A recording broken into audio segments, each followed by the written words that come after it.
Cette émission vous est présentée par Place aux Jeunes des Jardins MRC d'Argenteuil qui permet à des jeunes de 18 à 35 ans de participer à des séjours exploratoires pour venir s'établir dans notre belle région. Place aux Jeunes parce que l'avenir appartient à ceux qui se lèvent dans Argenteuil. Alors bonjour tout le monde, bienvenue à l'émission Histoire d'entrepreneurs. Vous aimez faire du plein air et ensuite vous gâter avec une bonne bouffe? Eh bien, ces entreprises sont pour vous. On vous présente aujourd'hui Aventure 78 et le traiteur Alain Cousineau.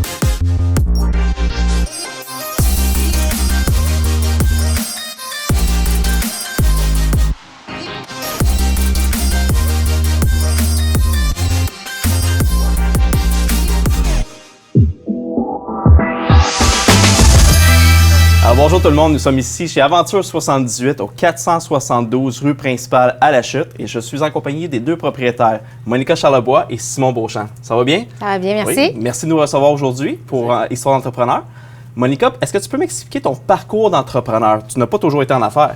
Non, j'ai pas toujours été en affaires. J'ai commencé, en fait, moi, j'ai touché à plusieurs branches dans ma vie. J'étais une fille très exploratrice. J'aimais ça. En fait, je essayais de découvrir un peu. J'avais pas de plan fixe. OK. Dans ma jeunesse, si tu veux, là, plus adolescente, j'ai travaillé dans des sports experts. J'ai vraiment... Toujours dans le sport? Toujours dans le sport, oui. J'ai travaillé chez Sport Expert pendant quelques années, puis j'ai vraiment adoré l'expérience. OK. Parce que chez Sport Expert, ils m'ont fait toucher à plein d'affaires. J'ai fait des achats, je faisais de la vente, je faisais de la caisse, OK. tu sais. Puis je pense que c'est à partir de ce moment-là que j'ai vraiment découvert, que je me suis dit, aïe, la vente au détail, ça, c'est quelque chose qui m'attire. J'aimais ça, le contact des gens, j'aimais ça... Parler, la mode. Tu n'avais pas l'intérêt de te lancer Pas encore. Du tout. C'était juste le contact des Pas du gens, tout. l'administratif t'intéressait. Oui. OK. Si tu parlerais à mon père, mon père te dirait que j'ai toujours eu la flamme entrepreneuriale OK. parce que quand j'étais jeune, tout petite dans le salon, mon jeu préféré était Boutique Monica. Fait que je mettais des choses, des articles, puis je vendais des choses à mes parents. Oh wow! Fait que ça a commencé très jeune. Mon père, il dit que j'ai toujours eu cette petite flamme-là à l'intérieur de moi. Puis par la suite, c'est ça, j'ai travaillé dans plusieurs boutiques. J'ai toujours resté dans le détail, dans la vente au détail. Avec les années, après ça, on a eu Olivier. Là, j'ai décidé de travailler, avoir un ouvrage, en fait, plus stable un petit peu. Fait que j'étais allée travailler chez Fédéral Express. OK. Fait que j'ai travaillé là un petit bout de temps. J'aimais pas ça. Être assis dans un bureau, pas bouger, à l'intérieur, c'était pas moi. À partir de là, après ça, j'ai décidé de retourner aux études, en fait. Fait que T'as étudié en quoi? J'ai étudié en éducation en petite OK. enfance. Fait que je suis retournée au cégep, je suis allée faire mon cours, j'ai travaillé avec les enfants. Ça, j'ai aussi adoré. Ça, là, c'était vraiment la liberté, le plaisir, leur tomber en enfance, toutes ces choses-là. Les enfants, ça, c'est sûr que c'était j'ai beaucoup aimé ça. Bon, là, les choses ont bougé. Simon avait dans la tête de partir avec la Providence Canot-Kayak. Fait qu'on a touché un petit peu ça avec la location de tout ça. Puis là, ça m'est revenu. Tu sais, tout ça me revenait. Le service à la clientèle, ça me manquait. Le contact avec les gens, les adultes, tout ça. Puis je ne pouvais pas le cacher. C'est ma force. Ça a toujours été ma force. Fait que c'est là qu'on a commencé à discuter de savoir, en fait, un peu qu'est-ce qu'on voulait faire. Tu sais, qu'est-ce qu'on avait-tu le goût. Puis on a commencé à jaser. On pourrait peut-être se partir quelque chose. Tu sais. Fait qu'on a commencé à tenter le terrain un peu comme ça. OK. Puis ça fait combien de temps? Ça fait 2014. Donc, en ouais, 2014, vous avez dit, OK, là, on a peut-être Changement de vie, changement de vie. Oui, c'est ça. OK. Puis toi, Simon, tu faisais quoi avant? Disons, quand j'ai commencé jeune, mécanique diesel. OK. Ma vie a commencé mécanique diesel. Complètement différente, mais on est en mécanique. Fait que moi, j'ai tout vrai. touché tout ce qui est mécanique, c'est dans moi. Tout de suite après mécanique diesel, je me trouvais un petit peu trop jeune pour commencer un emploi renfermé dans un garage. Fait que j'ai décidé de faire conduite de pas machinerie lourde, mais conduite de véhicules lourds.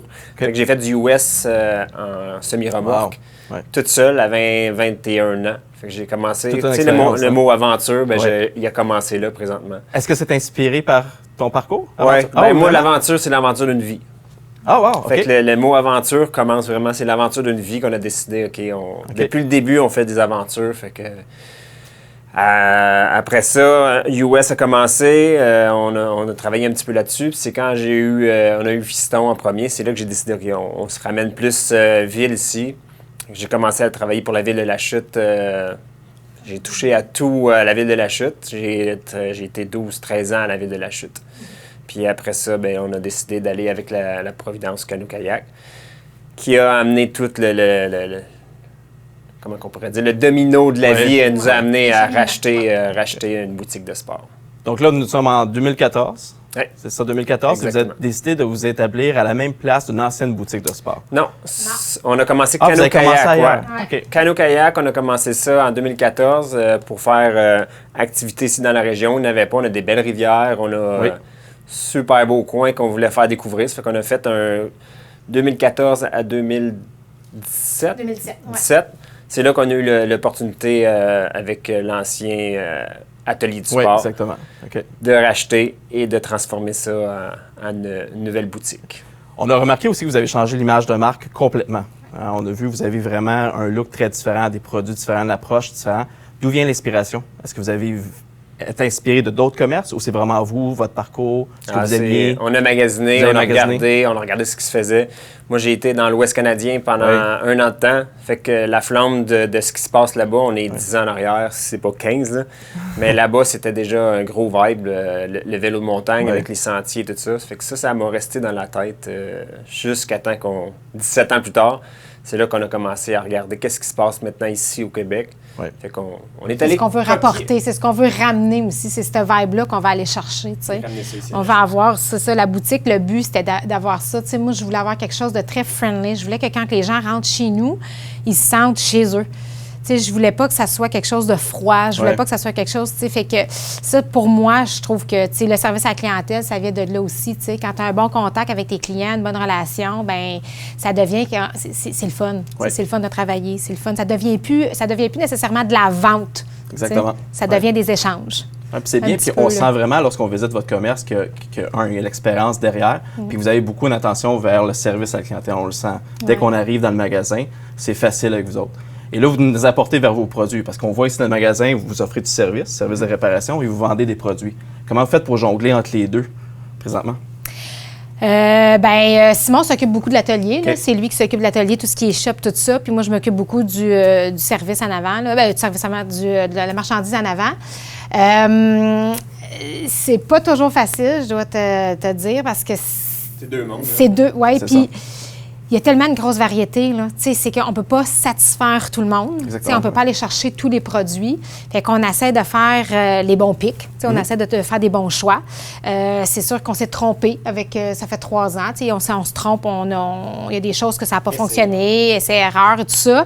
Mais je pense que le but premier, l'essence premier de Aventure 118, c'est qu'on veut être un bike shop. On veut être un bike shop l'été. Puis l'hiver, on se dirige vers le hockey. On est une ville de hockey, on est une ville, les gens aiment beaucoup ça, fait que on se dirige vers ça. Les petits à côté, c'est toujours plus facile à aller chercher par après, là, fait que c'est un peu ça, là, mais on est encore, c'est beaucoup, c'est ça, c'est de se retrouver dans... On veut pas aller trop loin, mais on veut pas non plus... On est en rodage. Oui, c'est ça. On est en rodage, c'est ça. Puis comment vous faites pour vos inspirations de produits présentement? Parce que là, vous dites que vous êtes un bike shop, ensuite le hockey. Mais là, vous faites des tests. Vous avez fait des essais-erreurs. Ouais. Comment vous trouvez les produits? Est-ce que vous les trouvez en ligne? Vous avez fait un lien avec des fournisseurs? La demande des clients. La demande des clients. On a beaucoup, des fois, des gens qui rentrent, qui disent « Ah, tu sais, moi, je fais, je sais pas, moi, je vais donner un exemple. Nous, on fait beaucoup de ski de fond. Tu rentrerais-tu du ski de fond? Ah, nous, on fait... » Donc, c'est vraiment la demande. C'est la demande, tu sais. Fait qu'à partir de là, on a-tu une grosse demande? On a-tu une plus petite demande, tu sais? C'est bien. Dans la première année, je voulais beaucoup toucher à tout. Tu sais, je voulais parce que, comme je t'ai expliqué, je viens du monde du Sport Expert. Le Sport Expert, c'est énorme, il y a beaucoup de stock, tu sais. Fait que moi, je voulais toucher à tout. Je m'étais dit, tu sais, un petit peu de vêtements, un petit peu de ci, un petit peu de ça. Mais en fait, je me suis écartée. Je me suis perdue dans tout ça. Parce que c'est beaucoup trop pour la région. Puis à un moment donné, c'est ça, il faut faire des choix. Exactement. Il faut faire des choix. Ouais. Fait que, là, vous n'avez pas seulement le commerce. Là. Vous faites aussi des activités le lundi soir. Randonnée de vélo. Randonnée de vélo lundi soir, mardi soir. Ça dépend comment que la météo est avec nous. C'est qu'on varie quand même les 2 journées. Des journées qui est plus accessible pour 2. Fait que on vient chercher les 2 journées pour sortir vélo. Oui, ça s'appelle les Rides A78. À tous les lundis. À tous les lundis et mardis. Là. Comme que Simon explique, là, c'est vraiment si, mais Oui, c'est à tous les semaines, oui, c'est ça. Puis dans le fond, les citoyens peuvent le voir sur votre site web. Sur le Facebook. Sur le Facebook? Oui, Facebook, OK. oui. On est Facebook en ce moment. Facebook, Instagram, là. Ouais. Est-ce que vous avez autre chose à l'extérieur de votre commerce que vous poussez présentement? Bien, c'est sûr qu'il y a des petits à côté qu'on tient mort, mais quand même, Ouais. on travaille sur des sentiers vélos dans la région aussi. Ça fait que, Mais on peut s'attendre à voir Aventure 78 impliqué dans d'autres projets. Exactement. Puis on a ouvert nos BNL pour travailler avec les villes. C'est avec Sport Nature La Providence qui vient prendre la relève de la Providence Canoë-Kayak devient un OBNL qui est Sport Nature La Providence. Fait qu'il y a beaucoup de projets qui s'en viennent. On a trois emplacements là, secrets pour aller faire des sentiers. On travaille fort pour amener des activités dans la région.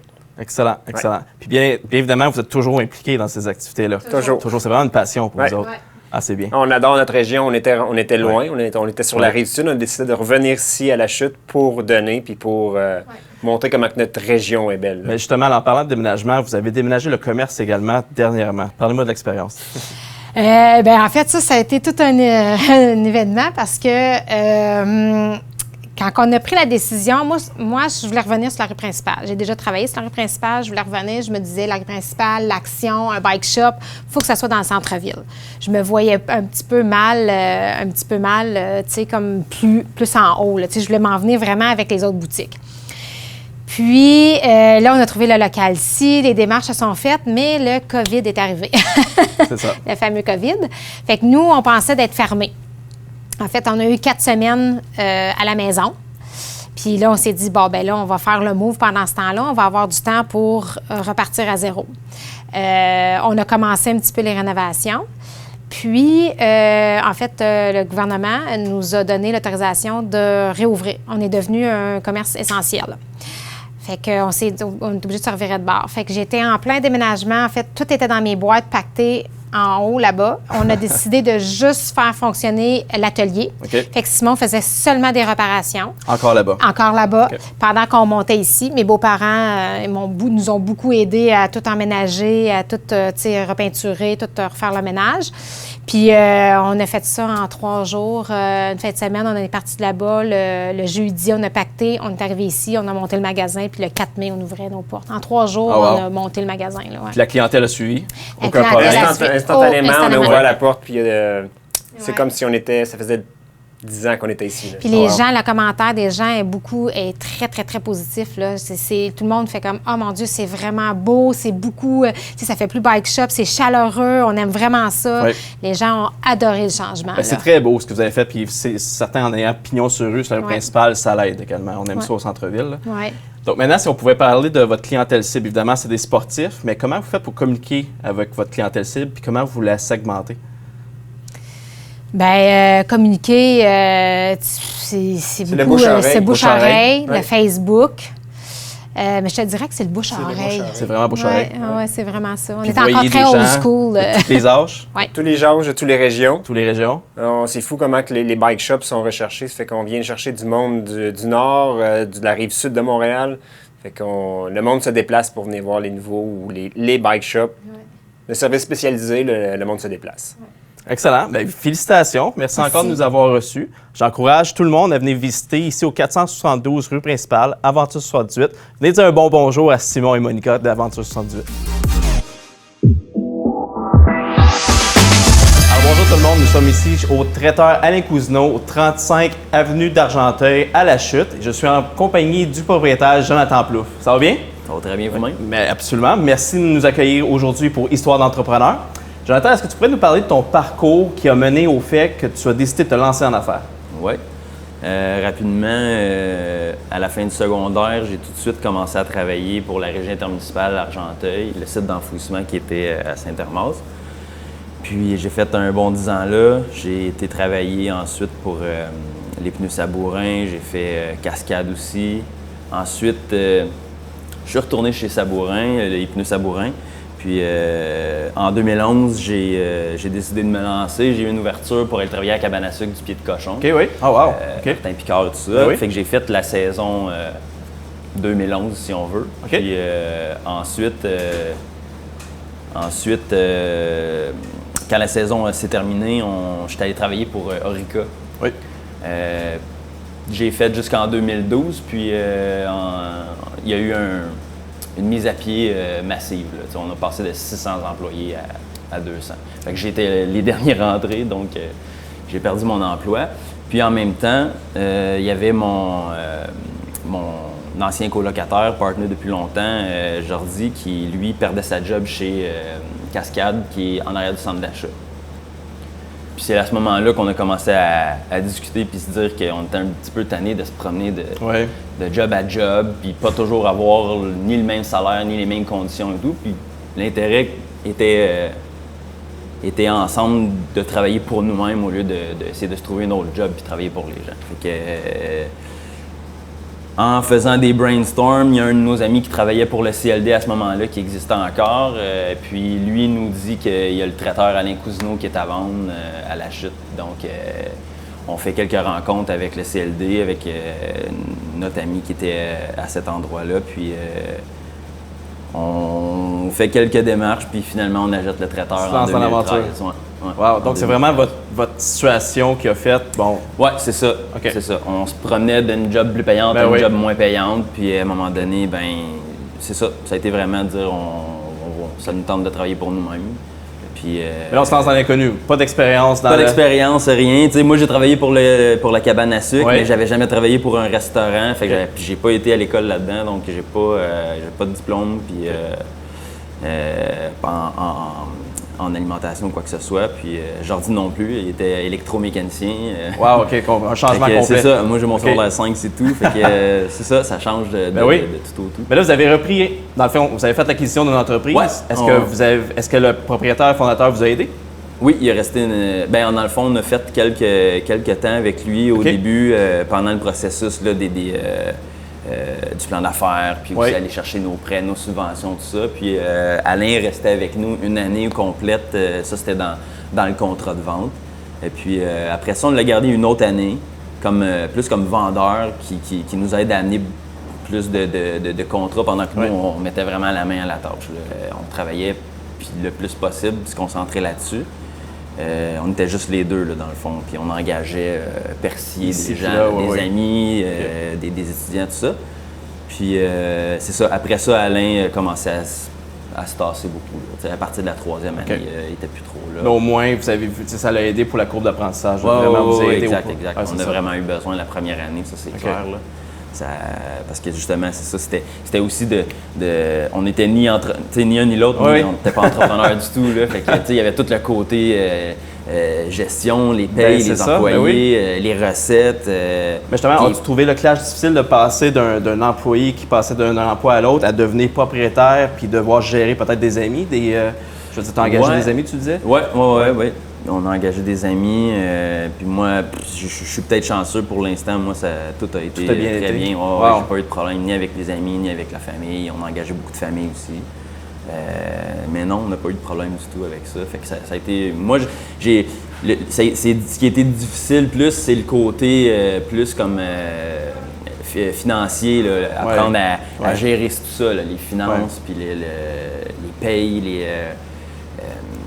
les matières périssables, le stock, le roulement de stock, c'est pas évident. Ça, c'est pas trop pire, là, rouler le stock, mais c'était plus le côté bureau, le côté bureau de tout ça qui était... on voulait vraiment faire la cuisine. Fait que, au début, on s'est engagé des gens. Fait qu'encore là, on a repoussé notre apprentissage de ce bord-là. Puis à un moment donné, on n'a pas eu le choix. Là. Il fallait splitter ça parce que là, veut pas aussi la quantité de travail augmentait. Fait que, il a fallu vraiment engager des gens puis dire, si c'est des gens qui sont pour entrer et ressortir parce qu'ils vont pas passer leur vie au traiteur, c'est pas la section finance qui devrait s'occuper, c'est beaucoup plus de s'occuper. Fait que, moi, tranquillement, j'ai délaissé un petit peu la cuisine pour faire le côté plus gestion. Qui, à mon sens, avait plus de sens, vu que moi, j'allais rester. Fait que, de rengager quelqu'un qu'il faut recommencer à toutes les fois, puis c'est notre partie la plus importante parce que c'est elle qui envoie l'argent à la bonne place. Exactement. On s'est entouré de bonnes personnes qui font notre tenue de livre, puis moi qui fais la gestion interne, tout ça. Puis là, on est 2020, je crois, en 2018, Jordi, mon partenaire, a décidé d'arrêter. Donc, j'ai engagé 2 autres personnes. Dans le fond, on n'avait pas personne à temps plein. On a engagé 2 personnes à temps plein à ce moment-là. Donc, juste après la période des fêtes de 2018. Ah, mais c'est bien. Honnêtement, c'est fascinant. On voit quelqu'un qui n'a aucune expérience en affaires qui décide de se lancer. Puis là, vous avez grandi l'entreprise, vous venez de déménager. C'était cette année ou l'année dernière? Le novembre 2019. 2019, OK. Ouais. Donc, vous étiez sur le boulevard Tessier, maintenant ici sur l'avenue Argenteuil. Exact. Le move, parlez-moi du déménagement. On avait même été approché par des gens dans le développement en arrière du centre d'achat. Ah, OK. Mais dans le fond, là où on était, ça devenait un peu petit, un petit peu désuet. Puis Eric était venu nous rencontrer aussi. J'étais venu voir la place, c'est l'ancienne pizzeria. Ouais. Puis c'était pas rénové encore, fait que je m'imaginais un peu mal au début. J'arrivais pas à voir comment on allait placer ça, tout ça. Mais on a fait quelques croquis. Eric a fait une job parfaite, là. C'est vraiment le fun. C'est beaucoup plus beau, c'est plus accueillant pour les clients aussi. Très beau. Ouais. On a choisi de garder une salle plus réception et mini-épicerie, si on veut. Là. Le but, ça serait de s'en aller vers une mini-épicerie fine, peut-être. Mais fait qu'on a choisi d'avoir pas une plus grande cuisine pour travailler, pour garder un espace qu'on pouvait peut-être éventuellement louer à des gens et tout. Fait que les gens pouvaient venir manger avant le COVID, mais là... Oui, bien c'est ça, on voit qu'il y a des tables. Ouais. Parle-moi justement des services que tu offres. Là, tu as mentionné ça. Je vois ici présentement qu'il y a un... Oui, on a une section vrac, donc les Vrac, gens peuvent venir aller chercher quelques ingrédients vrac, là, des sucres, farine, pâtes, quelques légumes, des fruits séchés. Excellent. Ensuite, on a une section plus pour les dîners. Là. C'est pour ça qu'on avait décidé d'ouvrir de 10 à 2. C'était vraiment pour couvrir les dîners de semaine pour les gens là, qui veulent venir se chercher des petites salades, des sandwichs, des salades de repas, des desserts, des crudités. Vraiment là, un beau petit dîner. L'hiver, on a une soupe chaude, on peut faire griller les sandwichs aussi. Puis il y avait la section repas congelés. Donc, un peu à l'unité. Le plus gros vendeur, c'est vraiment les portions doubles. Puis un peu familial. Mais tu sais, je pense que c'est juste le temps qui fait que c'est des portions doubles, mais on avait déjà eu à un moment donné de la demande pour du familial. Ça a tombé, ça a été plus les portions doubles, mais ça bouge. Là, fait que... Mais on a plusieurs variétés. Là, c'est certain qu'on est dans la période de COVID présentement, mais tu offres le service de traiteur, évidemment, Ouais, donc tu te déplaces. Théoriquement, c'est ça qui me fait vivre. OK. C'est les buffets, autant funérailles, mariages, Oui. corporatifs, beaucoup de corporatifs pour nous. Les repas chauds, les barbecues, les méchouis, on avait fait un petit peu notre... Vraiment de tout, là. Oui, c'est ça. La marque de commerce à Alain était beaucoup ses barbecues avec Ouais. ses steaks vraiment magiques. Puis nous, on a amené le côté méchoui qu'Alain ne touchait pas du tout. Puis nous, on en faisait... Moi, ça faisait déjà 15 ans que j'en faisais, là. Fait que j'avais une bonne expérience là-dedans. Mais ouais, fait qu'on a apporté ce petit côté-là. Fait que on fait comme comme je disais, les funérailles, mais les gros corporatifs, les graduations, les soupers de homard, des trucs comme ça. Là. OK, excellent. Fait que C'est du toi qui les fais? Gros groupe, ouais. Exactement, tu te déplaces à chaque fois. Oui, c'est ça. Ah, Si j'ai besoin de louer un camion, je loue des camions. Au départ, on avait 3 cubes, avec 2 réfrigérés, un qui ne l'était pas. OK. Mais ça change, puis là maintenant, il nous en reste juste un, puis on loue si on a besoin. OK. Mais ouais, c'est ça. Des gros événements comme des petits. Ah, c'est bien. Là, on remarque, évidemment, tu as repris l'entreprise, mais tu as gardé le branding, tu as gardé le nom du fondateur Alain Cousineau. C'est une décision personnelle ou c'était... Ben ouais, personnel, puis aussi de conseils avec la MRC puis le CLD. Là, dans le Parce fond, qu'il y avait déjà... Il y avait déjà un nom, on était Ok. un petit village, puis aussi l'affaire, c'est qu'on faisait affaire avec du corporatif extérieur de la chute, donc qui ne nous connaissent pas personnellement. OK. Donc à ce moment-là, on pense que ça les gardait plus en sécurité en voyant pas de changement de nom. Puis le propriétaire qui était allé faire la transition, dire écoutez, Exactement. je vends mon entreprise, Exactement, ouais. je fais la livraison avec les nouveaux propriétaires, puis ils nous ont connus tout de suite comme ça. Ça change pas de nom, puis ça facilitait bien des choses aussi. Là, changer de nom, c'est changer de nom partout, ça coûte de l'argent. Puis, Oui, c'est sûr. C'est sûr qu'on garde un certain branding. Que lui, Ouais, ça ça. faisait combien de temps qu'il était en affaires? Ça Quand fait on a acheté en 2013, ça faisait 20 ans. 20 ans? Oui, c'est ça. Donc, Ouais. une certaine continuité. Exact, oui. Au niveau des mets, on regarde, tu as mentionné les services que tu offres. Tu t'inspires comment pour les mets? Ben, Je dirais, j'essaye d'amener un petit quelque chose un petit peu plus fancy, mais aussi on y va selon la demande des gens. Là. Fait que on voulait mettre à un moment donné une petite boîte là, avec les gens, tu sais, suggestion. Ouais, suggestion. Si les gens veulent de la lasagne, je vais en faire, ça me fait bien plaisir, mais je peux en faire une de luxe aussi. Je peux en faire une plus classique, je peux en faire une un peu plus de luxe. Donc tu prends des demandes spéciales? Je prends des demandes spéciales, mais aussi on essaye plein de choses, là, des trucs un peu épicés aussi. Puis, mais les gens viennent, puis ils vont choisir avec ce qu'on a, mais si, admettons, il n'y a plus de lasagne parce que c'est populaire, mais je la remplirai pas tout de suite. Il faut qu'on vide le reste du stock aussi. Mais on essaye vraiment de toujours avoir nos classiques. Ouais. Puis à chaque semaine ou 2 semaines, changer, avoir de quoi de nouveau. Là. OK. Ben c'est bien, honnêtement, tu t'adaptes, tu as plusieurs idées, on voit ça, c'est incroyable. Donc pour quelqu'un qui n'a jamais fait de l'entrepreneuriat avant, c'est le fun, c'est passionnant à voir. Et aussi, le COVID nous a forcés à s'adapter. À s'adapter ben aussi, oui. à prendre des soirées, puis chercher, là, on fait quoi, qu'est-ce qu'on essaye, qu'est-ce qu'on essaye pas, puis toucher aussi, parce que veut pas, on est à côté du bloc, d'un bloc où c'est des semi-retraités, on a été contacté beaucoup par des garderies aussi, des trucs comme ça. Fait que juste ça, quand on fait des soumissions pour d'autres types de clientèle qu'on n'avait pas nécessairement avant, ça nous force un peu à avoir une autre vision de ce qu'on pourrait faire. Puis justement, finalement, ça marche aussi. Là, je faisais pas de cigares au chou, puis ça fonctionne. Et voilà, ben c'est ça, on s'adapte. Hein? Ouais. Là, tu me parlais d'un projet qui est intéressant, particulièrement pour la chute, que je trouve, c'est que tu veux faire une salle de location. Oui, c'est ça. Quand on a... De réception, pas location. C'est ça. Dans le fond, ils peuvent louer la salle. Je peux être là pour faire à manger ou ne pas être là, puis ils peuvent seulement louer la salle. Okay. Le but, c'était d'avoir une petite salle pour que les petits groupes, des fois des petits corpos ou des petites familles qui veulent recevoir pour party de Noël, ne se retrouvent pas dans une salle immense, parce que tu peux toujours avoir le sous-sol de l'église Sainte-Anasthésie où tu peux être 500. Non, exactement. Mais quand tu es juste 20, c'est immense, même si c'est pas très cher. T'sais.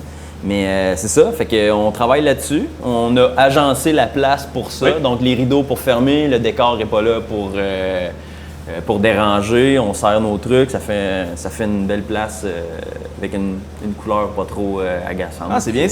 Capacité de combien? Je dirais 25 à 30 personnes, gros max. Donc, là, on est en train de voir... Les showers, les... Ouais, c'est ça. Le shower, les anniversaires d'enfants aussi. On a fait celle de notre enfant dedans ici, puis on a pris des photos en même temps parce qu'il faut qu'on voit là pour les permis et tout ça. Fait que ça va nous donner tout de suite des images pour dès qu'on aura la chance de le faire. Là. De nouveaux projets à part ça? Non, pas vraiment. Là, ça va être vraiment, c'est ça va être de développer comme il faut ici. Parce que tu sais, veux pas, nous on a déménagé en novembre, puis on sortait ça en février, puis 3 semaines après, c'était le confinement. C'est ça. Fait que ça va être de vraiment se sortir de ça, le rendre solide, puis ensuite passer à un nouveau projet peut-être. Trop en même temps, c'est pas bien, mais c'est ça. Je pense que c'est juste de le lancer comme il faut ça. Le concrétiser comme il faut. Si les gens veulent communiquer avec vous? Oui. Facebook, site web, numéro de téléphone? Exactement tout ça. Facebook, site web, téléphone.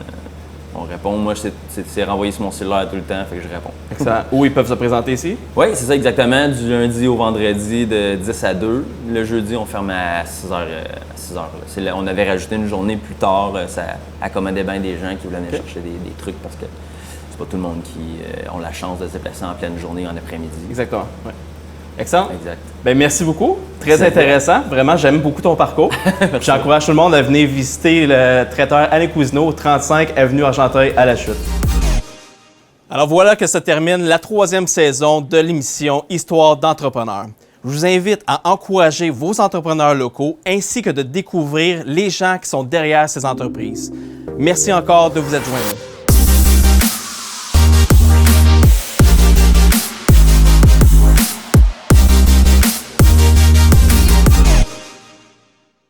Cette émission vous a été présentée par Place aux Jeunes Desjardins MRC d'Argenteuil qui a pour mission de lutter contre l'exode de nos jeunes.